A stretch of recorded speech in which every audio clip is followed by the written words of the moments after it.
नमस्कार साथियों, मैं मनोज मीणा, राजस्थान युवा शक्ति एकीकृत महासंघ प्रदेश अध्यक्ष। साथियों, लगातार हम प्रयास कर रहे हैं कि बेरोजगारों की समस्याओं का समाधान हो सके। उसके लिए हमें जो भी करना पड़ता है हम करते हैं। दिन रात आप सब युवाओं के लिए संघर्ष कर रहे हैं। लेकिन साथियों, ये राजस्थान सरकार और राजस्थान कर्मचारी चयन बोर्ड और आरपीएससी, इनका जो रवैया है वो बेरोजगारों के प्रति बिल्कुल भी ठीक नहीं है। क्योंकि लगातार जो मेरे बेरोजगार युवाओं की समस्या थी पिछले काफ़ी लंबे समय से, वो आज भी बनी हुई है। पहले हमने प्रयास किया कि कर्मचारी चयन बोर्ड को अध्यक्ष मिले, और साथियों काफ़ी संघर्ष करने के बाद में, काफ़ी धरने प्रदर्शन करने के बाद में आलोक राज जी एक कर्मचारी चयन बोर्ड के नए अध्यक्ष बने। लेकिन साथियों, उसके बावजूद भी बेरोजगारों की जो समस्या है वो ज्यों के त्यों बनी हुई है। मात्र एक कर्मचारी चयन बोर्ड ने एक फायरमैन भर्ती का परिणाम जारी किया था, आप सबकी जानकारी में होगा। उसके लिए भी साथियों लगातार 4-5 दिन तक हमने कर्मचारी चयन बोर्ड पर धरने दिए, प्रदर्शन किए। उसके बाद उन्होंने दबाव में आकर एक परिणाम जारी किया है। साथियों, लगातार आपके कॉल मैसेज आ रहे हैं कि जो परीक्षा प्रस्तावित थी उनका क्या होगा, चाहे जूनियर अकाउंटेंट हो, सूचना सहायक हो, संगणक हो, उनको लेकर असमंजस की स्थिति मेरे बेरोजगार युवाओं में बनी है। ना युवाओं की पढ़ाई हो पा रही है और युवा लगातार परेशान है। साथियों, मैंने आपको जानकारी दी थी, सचिव से मेरी उस समय बात हुई थी। उन्होंने बताया था मेरे को कि हमारे पास में 2 डेट हैं, एक तो 14 अक्टूबर, एक 21 अक्टूबर। तो उनका ऐसा मन था कि हम 14 अक्टूबर को सूचना सहायक की परीक्षा कराएंगे और 21 अक्टूबर को हम जूनियर अकाउंटेंट की परीक्षा कराएंगे। लेकिन साथियों, अभी तक भी बोर्ड ने वो क्लियर नहीं करा है।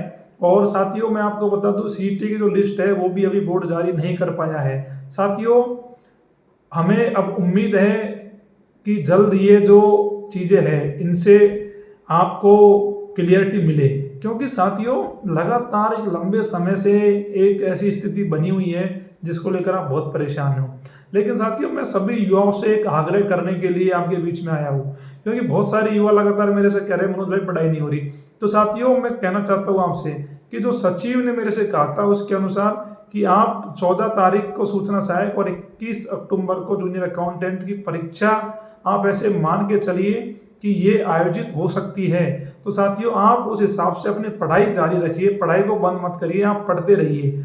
और साथियों, सीईटी की जो लिस्ट है उसको लेकर थोड़ा सा असमंजस बना हुआ है बोर्ड में। खुद बोर्ड कर्मचारी कह रहे हैं कि सीईटी को लेकर थोड़ा सा मसला है, उसका अभी समाधान हमारे से नहीं हो पा रहा है, इस चक्कर में थोड़ा समय लग रहा है। लेकिन साथियों, जो ये भर्तियों का कैलेंडर है वो अगले वीक में शुक्रवार तक साथियों बोर्ड जारी कर देगा। इसको लेकर सचिव ने कहा है कि हम जारी करेंगे अगले वीक में, और चेयरमैन साहब भी कह रहे हैं कि हम जल्दी प्रयास कर रहे हैं। तो साथियों, भर्ती का कैलेंडर अगले वीक में जारी हो जाएगा, और जैसे सीईटी का ये मसला क्लियर होगा, सीईटी की लिस्ट भी आ जाएगी।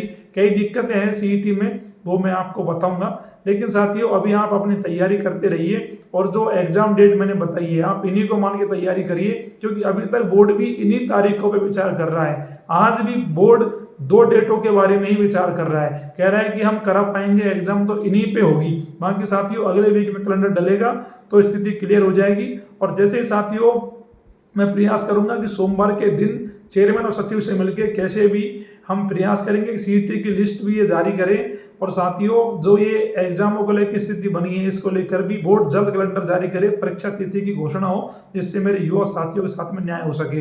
तो साथियों, मैं आप सबके बीच में इसलिए आया हूँ कि आपको परेशान होने की जरूरत नहीं है, पैनिक होने की जरूरत नहीं है। लगातार आपके मुद्दों को लेकर आपकी आवाज़ हम उठा रहे हैं, लगातार आपके लिए हम कार्य कर रहे हैं साथियों। तो आप अपनी पढ़ाई जारी रखिए।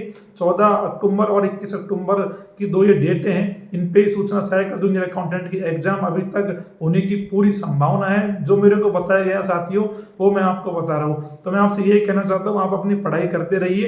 बाकी हम पूरा प्रयास कर रहे हैं कि जल्द से जल्द स्थिति क्लियर हो और जो भर्तियों में दिक्कत आ रही है उन सबका समाधान हो सके। धन्यवाद साथियों।